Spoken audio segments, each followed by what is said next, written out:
Here are three stocks that I am currently looking at in the stock market that you should definitely give a second look to if you're not already trading them.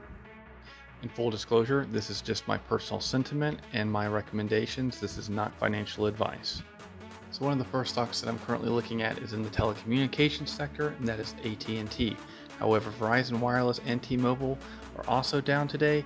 AT&T is significantly down at 10%. And honestly, this is a wonderful dividend stock, and if you're looking at creating more income for your portfolio, if you already own the stock, this is a great position to buy on this discount.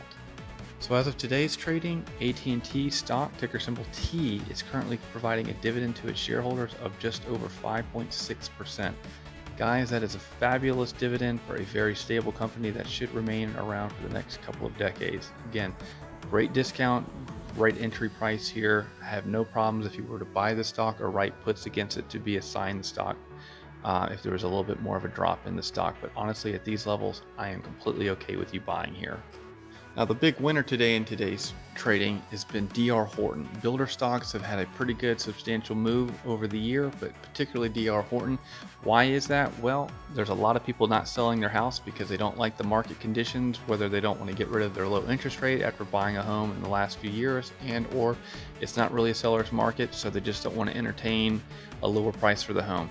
Given that, there's definitely an inventory shortage starting to come across the United States, and with that, builders are still building, and if you can't buy a resale, well, there's always retail, and the builders are doing really, really well right now.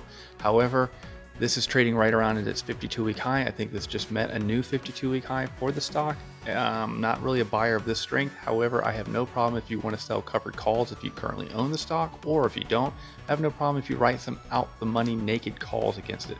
Preferably a strike price, maybe 2 to 3% outside of this range. So maybe like a 110 or a 111 strike price. The third stock I'm definitely watching is Tesla. Tesla is a phenomenal company. I love everything that Elon Musk does with this company. However, earnings didn't quite meet expectations with analysts, and people are fickle on the stock today, so it's down 9% in today's trading. If you look at the 1-year chart though, it's down currently 50% in a 1-year chart. So if I was looking to make an entry here, I have no problem inching your way into this. However, if there's still a little bit more weakness coming into the stock, maybe consider writing some out the money puts, maybe a strike price right around 155. That'd be a great entry price, and you can collect a little bit of premium on Tesla stock. Again, big fan of this stock. I think Elon and the team will find a way to continue to be profitable. These are my three favorite stocks. Let me know in the comments what you guys are trading.